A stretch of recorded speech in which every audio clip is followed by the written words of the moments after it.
नमस्कार, मैं हूं शकुन रघुवंशी और आप देख रहे हैं वाइट प्रिंट हिंदी।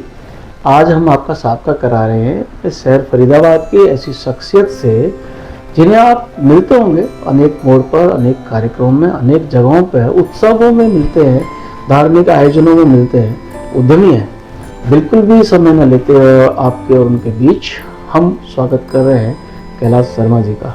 सर नमस्ते, कैसे हैं आप? नमस्ते शगुन जी, बहुत बहुत धन्यवाद आपका समय देने के लिए।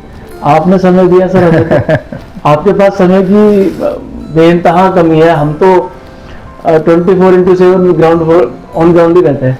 मैं ऐसा कुछ नहीं है, जितना भी बन सकता है उतना प्रयास करते हैं कि हम कुछ समाज में, कुछ परिवार से रिलेटेड लोगों से कुछ करें।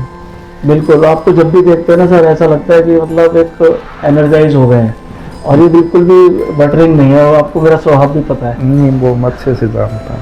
तो मेरी आदत रही है कि जैसा देखा वैसा कहो, जैसा है वैसा कहो। फिर सब प्रोफेशन भी ऐसा नहीं गया। जर्नलिज्म का मेन तो पहले से मोटो यही था। अब कुछ चेंज परिवर्तन हो रहा है, उसमें ऐसा करना भी पड़ता है। ठीक कह रहे हैं सर। अभी आप मैंने सुना है अयोध्या थे आप काफी लंबे समय।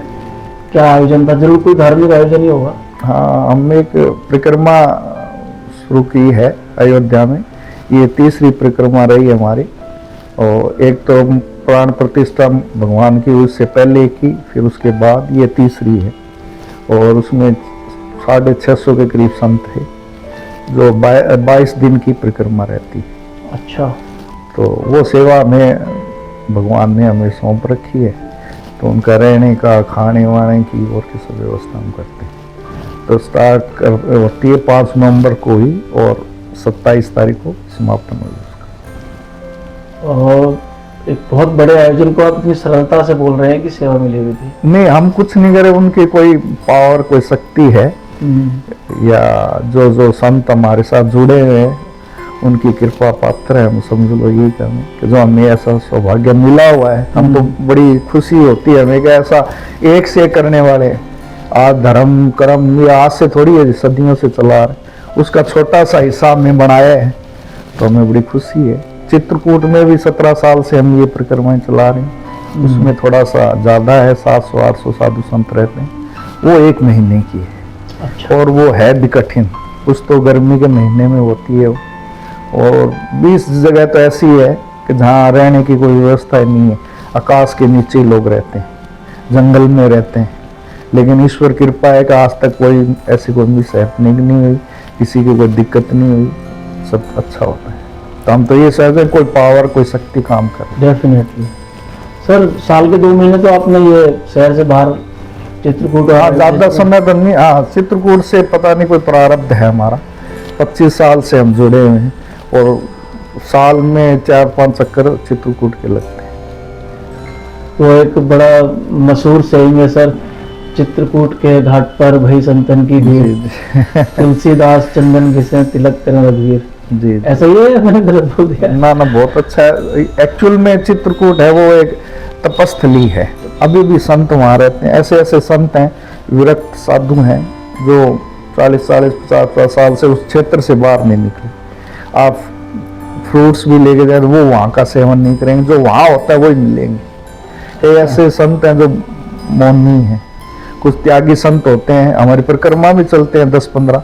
वो गर्मी का टाइम होता है और 12 बजे से लेके 3 बजे तक वो अपनी साधना करते हैं। चारों तरफ अग्नि प्रज्वलित करते हैं और कई कुछ शर्तें भी रखते हैं और फिर 3 घंटे अपनी साधना करते हैं रोज। और फलाहारी तो मोस्टली माल, काफ़ी संत ऐसे हैं जो फली सेवन करते हैं। उनको ये है कि भगवान ने यहाँ फली सेवन किया, अन्न नहीं खाया। और बहुत संत ऐसे हैं जो नंगे पाँव रहते, लेकिन वो किसी संत के साथ ही उनसे दर्शन का लाभ मिल सकता है। ऐसे आम लोगों से प्रयोजन नहीं रखते। उनको कुछ लेना नहीं तो क्यों रखेंगे? विरक्त हैं अपने आप में। हाँ, वो अलग कुछ स्थान बने हुए हैं, टाटी घाट है, कुछ त्रिवेणी है, ऐसा करके उन स्थानों में वो रहते हैं, जंगलों में।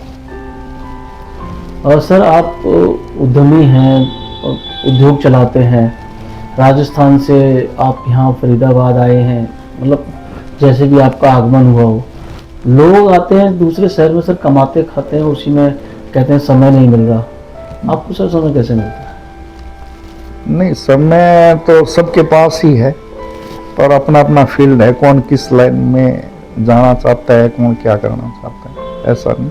बाकी राजस्थान का हमें ये बेनिफिट जरूर मिला, कभी हम हरियाणा के भी थे, फिर हम राजस्थान चले, हमें कल्चर वो अच्छा लगता है। और आपने हमसे ज़्यादा देखा होगा कि राजस्थान का आदमी जहाँ भी होगा ना जी, और जितनी कैपेसिटी उसमें 1%, 10%, 20% कुछ न कुछ समाज के लिए करेगा। बिल्कुल, ये बात आप और धर्म से लोग काफ़ी जुड़े हुए हैं राजस्थान के लोग। आप कहीं भी ऑल ओवर इंडिया कहीं भी जाएंगे, कहीं भी संस्था कोई काम करे, उसमें राजस्थान का जरूर एक दो आदमी आपको मिलेंगे। कहीं भी कथा हो रही होगी इंडिया में कहीं, तो कुछ 2, 5, 10% आदमी राजस्थान से लिंक्ड उसमें मिलेंगे हम। बिल्कुल तो वो वहीं से प्रेरणा संस्कार मिला हुआ है। कुछ हमारे ताऊ जी हैं, वो गायत्री उपासक रहे, उनका बड़ा आशीर्वाद रहा, उन्हीं से हमने ये सब चीज मार्ग पकड़ा या सीखा। ताऊ जी का आप पे काफी हाँ, असर वो 40 साल हरिद्वार नियम निभाया उन्होंने, कि 2 महीने वो हरिद्वार रहते थे श्रावण में। और चातुर्मास के दौरान। हाँ, और 92 साल की एज में उन्होंने स्वेच्छा शरीर त्याग किया। 41 दिन तक वो बगैर खाए पिए रहे, डॉक्टरों ने भी सरप्राइज किया। और इस एज में भी वो 4-4, 5-5 घंटे गंगा जी में खड़े होकर सुबह 4 बजे अपना नित्य कर्म करते। बड़ी बात। हाँ, तो उनके हम तो अंश मात्र नहीं है, लेकिन हाँ उनका आशीर्वाद हम पे बहुत है। और ताऊ जी क्या करते थे? वो वैसे टीचर थे, टीचर। वैसे शास्त्री थे, वो संस्कृत के टीचर रहे। फिर उन्होंने 35 साल अपना ही नियम किया। अब आपके एक बेटा है, उनके 2 बेटे हैं जी। मैं अभी देख रहा था आपकी एक वीडियो बच्चों की वायरल हो रही है, वो पूरी बांट रहे हैं, छोटे छोटे बच्चों को खिला रहे हैं, वो इतना छोटा सा दैविक और पार्थ। आप तो बड़ा, आपको तो बहुत अच्छा लगता होगा।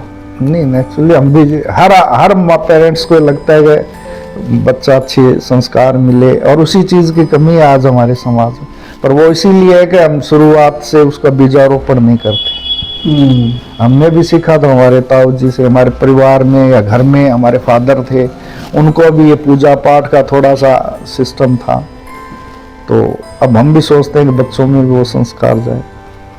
और कुछ कृपा है कि मेरे ख्याल से महीने में 1-2 कोई साधु संत घर पे आके रुकते हैं, तो उससे भी प्रेरणा मिलती है, तो सीखने उनका आशीर्वाद भी मिलता है। अभी शंकराचार्य जी आए थे, अभी मुक्तेश्वरानंद जी, वो आपका बड़ा सानिध्य आपके द्वारा मिला लोगों को उनका?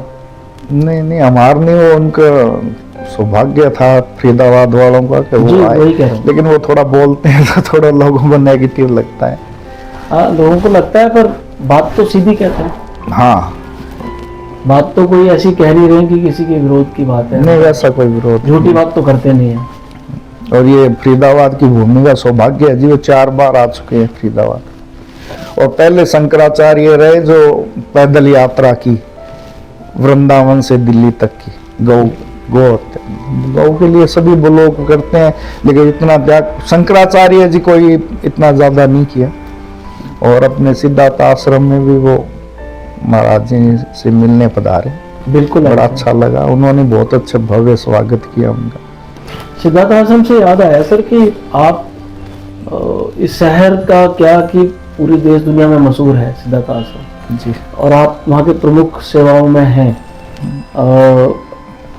इतनी एक जंगल में स्वामी सुदर्शनाचार्य जी ने बहुत दिव्य धाम स्थापित कर दिया, वहाँ के जुड़ाव के बारे में कोई अनुभव आपका? कब आप जुड़े? नहीं, जुड़े तो बहुत समय से थे, जब तक तो महाराज जी नामदान देना भी शुरू नहीं किया तभी से हम थोड़ा जाना आना था। हाँ, जिज्ञासा हर आदमी जाता तो वहाँ वही है जिसके कुछ प्राप्ति की इच्छा हो। हम भी उसी नजरिए से गए शुरुआत में, पर हम पे कृपा रही कि जब नामदान देने लगे तो पहली लिस्ट में हमें हमारा सौभाग्य मिला कि हमें नामदान उस इतने बड़े संत से, और मन में इच्छा भी थी कि कभी गुरु बनाएंगे तो ऐसे बन जाए तो बहुत अच्छा है, लेकिन जब तक तो अप्रोच में नहीं थे हम। पर उनकी कृपा पात्र बने हम कि हमें नामदान दिया उन्होंने, और जब से जैसा भी सेवा बनती है हम जाते हैं। उनको सुनना आपका रहा कि भाई लोग बहुत बोलते हैं उनके व्यवहार के बारे में, कोई उनका ऐसा याद हो आपको कि किस तरह के वो दिखते थे, कैसे बोलते थे आप? नहीं, बोलने का तो जी उनका तो कोई क्या चीज थी जिस पे वो नहीं बोलते थे। बड़े सत्संग सुने हमने, बड़े नजदीक से उनको देखने का मौका मिला, और लोगों के अनुभव भी हमें बहुत है, स्मरण है, जिन्होंने उनसे बहुत कुछ प्राप्त किया। मेरे दोस्त है, उनके बेटे का एक बार 2 साल का थे वो, और तो उन्होंने कोई पावर प्लग में ऐसे चिमटी लगा दी और वो मेल्ट हो गई थी। अच्छा। पर उसके कुछ नहीं हुआ। तो 2-3 दिन बाद मैं उनके साथ महाराज जी के यहाँ गए, तो महाराज जी ने उससे कहा, ये जितने तेरे घर के पावर प्लग है ना जी, उस पे टेप लगवा दे, मैं तेरे बेटे को बचाने रोज नहीं आऊँगा। आप बहुत सारी व्यवस्थाओं में रहते हैं शहर के सर, अनेक संगठनों में भी आपको देखा जाता है, कई समितियों के आप अध्यक्ष हैं, आपको लोग बुला बुला के मानद देते हैं, इस तरह का मान्य देते हैं, आप मना करते हैं। अभी आपने भागवत की कथा बहुत बढ़िया कराई, उसमें बड़े लोग आए हुए, 2 या 3 भागवत की कथाओं का मैं भी संगोपांग रहा हूँ। और सर मैं ये देखता हूँ कि लोग जो उद्यम में जुड़े हुए हैं, लोग ज्यादातर वो चैरिटी तो कर देते हैं सर, समय नहीं देते। आप सब चैरिटी भी करते हैं, समय भी देते हैं? नहीं, चैरिटी का तो नहीं कह सकते कि हम कुछ ज्यादा चैरिटी करते हैं। समय हमारे पास है तो हम दे देते हैं, कोई लेने वाला चाहिए, लेने वाला चाहिए, ठीक बात है। ये सर कुछ बताइए, व्यक्तिगत कुछ जानकारी आपकी अगर हमारे दर्शकों तक पहुंचे कि हरियाणा से राजस्थानी, राजस्थान से फिर हरियाणी, ये कैसे बने आप? ये सब ऊपर वाला ही डिसाइड करता है, कहाँ का दाना पानी लिखा है ना जी, वहीं आके आदमी को लेना पड़ता है। प्रारब्ध का कहीं न कहीं उसमें मैं तो विश्वास करता हूँ कि कहीं रहा होगा। हम मंडी आदमपुर से थे, मेरे फादर 4 भाई थे, एक मेरे ताऊ जी और मेरे फादर राजस्थान चले गए, एक ताऊ जी और एक अंकल मेरे यहीं रह गए, और फिर हम सहयोग रहा कि हमने ग्रेजुएशन करने के बाद में फरीदाबाद आ गए। अब 2 बच्चों की शादी हरियाणा में हो गई, बेटे की भी बेटी की, वो भी हरियाणा में ही। तो वापिस हरियाणा के कल्चर में इन्वॉल्व हो गए। लेकिन इसका ये फायदा तो हुआ कि आपको 2 जगहों की बोली, भाषा, संस्कृति का, हाँ उसका फर्क तो रहता है, लेकिन ज्यादा हरियाणा और राजस्थान में तो ज्यादा, हाँ उस इलाके में ज्यादा अंतर नहीं है। अंतर नहीं है, ये तो बात ठीक है। थोड़ा बहुत भाषा का तो है जी, वो हमें भी थोड़ी अखरती है ऐसा बोलना, बाकी सब ठीक। अब हरियाणा वाली ओखी लगती है नहीं, या राजस्थान वाली? बोलने का जो राजस्थान का है ना जी, आप ज्यादा समझते होंगे, वो थोड़ा अच्छा है। हाँ थोड़ा मिठास है। हाँ, यहाँ से भी हरियाणा वालों से भी काफी लोगों से मैं जुड़ा हूँ, कई संस्थाओं से जुड़ा हूँ, लेकिन ज्यादा प्रायोरिटी मेरी राजस्थान वालों से है। राजस्थान एसोसिएशन हमारा बना हुआ भवन है 12 सेक्टर में, उसमें पिछली बार मैं वाइस प्रेसिडेंट रहा हूँ, उसमें 650 परिवार जुड़े हुए, अच्छे अच्छे लोग जुड़े हुए। सर सेक्टर 3 के खाटू श्याम मंदिर के आप प्रधान हैं, कैली मंदिर के भी आप प्रमुख भूमिका में हैं, आपने वहाँ भी प्रधान पद का ऑफर शायद मना कर दिया था, ऐसे मेरी जानकारी है।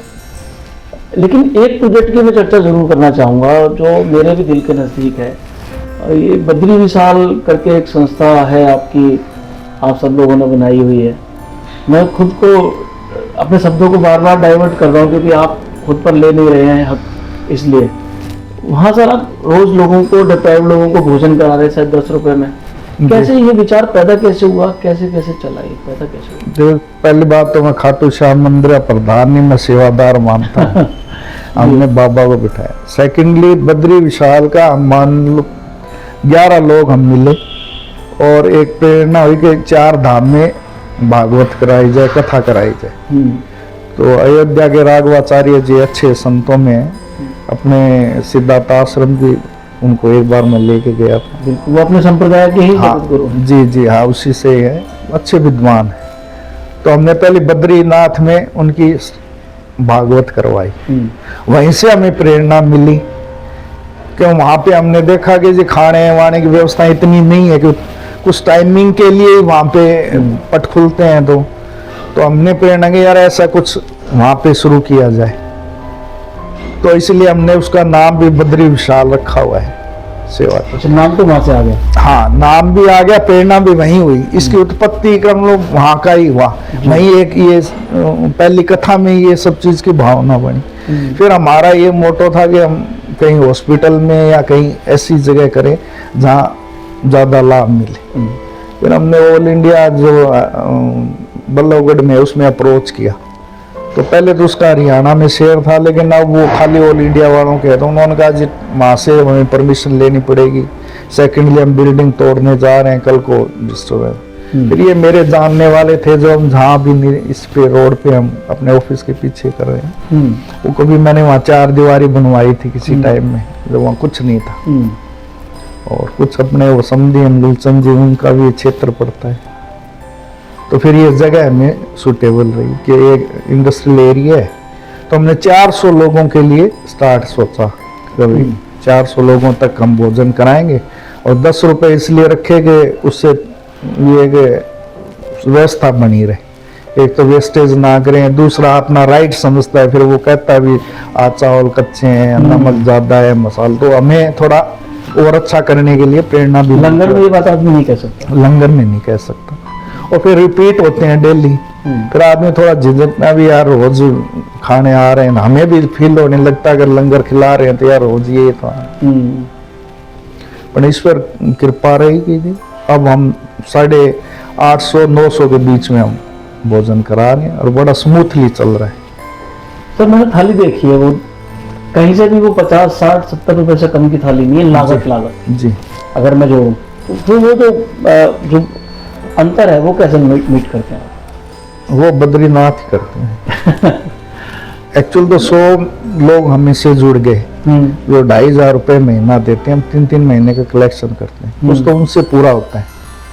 और कुछ हमारे जैसे भागवत होती है उसमें कुछ कलेक्शन बच जाता है तो हम इसमें ट्रांसफर कर लेते हैं, और फिर भी रह जाता है तो हम पहले 11 थे, अब 21 लोग हैं, वो आपस में उसको डिस्ट्रीब्यूशन हो जाता है। इन लोगों का चुनाव कैसे किया आपने? मतलब 11 हुए, पहले तो 11 करना मुश्किल काम होता है, 21 तो हो जाता है, 21 की सवाल नहीं है, 11 लोग कैसे जुटे? नहीं, वो एक दूसरे, आज मेरे ख्याल से आप मेरे से ज्यादा जानते हैं, 150-200 लोग ऐसे हैं जो मेरे संपर्क में भी हैं, और वही एक दूसरी संस्थाओं से जुड़े हुए हैं। वह मानव सेवा समिति में 20% उन्हीं में से मिल जाएंगे आपको, राजस्थान एसोसिएशन में मिल जाएंगे, भारत विकास में भी मिल जाएंगे, 3 सेक्टर मंदिर के भी मिल जाएंगे, केले गांव में मिलेंगे। तो इसी टाइप से फिर वो लोग, कुछ आत्मीयता बन जाती है, कुछ सोच एक जैसी होती है, तो वो ऑटोमेटिक, और फिर भगवान को कुछ करवाना होता है ना, जो ऐसा साधन बना देता है। तो हमारा विजन है कि इसी जगह में या कहीं और जगह लेके ना एक धर्मशाला टाइप से बनाएं, उसमें 15-20 रूम हो, एक बड़ा हॉल हो, तो गरीब बच्चों की जो शादियां होती हैं, खास तौर से लड़कियों की, तो वो फ्री ऑफ कॉस्ट हम उनको प्रोवाइड कराएं। बहुत अच्छा विचार है, बहुत सुंदर विचार है। तो ऐसा देखो अब कब होने वाला है प्रयास में। बात हो रही है कैलाश शर्मा जी से, किसी भी जो भी काम कर रहे हैं जिसमें भी वो भागीदार हैं, किसी का भी श्रेय लेने से बचते हैं। आप देख रहे हैं बड़ी सफाई से, मैं तमाम कोशिश कर रहा हूँ, मैं बहुत कुछ जानता हूँ, उसको देखकर मैंने बहुत सारी चीज़ों को छेड़ा भी नहीं है, क्योंकि वो किसी का श्रेय लेना ही नहीं चाहते। श्रेय किसको है? बद्री विशाल को, भगवान को श्रेय देते हैं, गुरुओं को श्रेय देते हैं। इस प्रकार की विभूतियाँ, या आप कहें कि मैं इंटरव्यूज क्यों करता हूँ, इसलिए करता हूँ कि आपको भी प्रेरणा मिले। जो देखे इसको क्या पता, एक इंटरव्यू में कोई एक आदमी प्रेरित हो जाए तो मेरे इस इंटरव्यू की इसकी कीमत वसूल हो जाएगी मुझको। आपको कैसी लगी प्रोसेस जरूर बताइएगा। मैं हूं शकुन रघुवंशी, आप देख रहे थे वाइट प्रिंट हिंदी।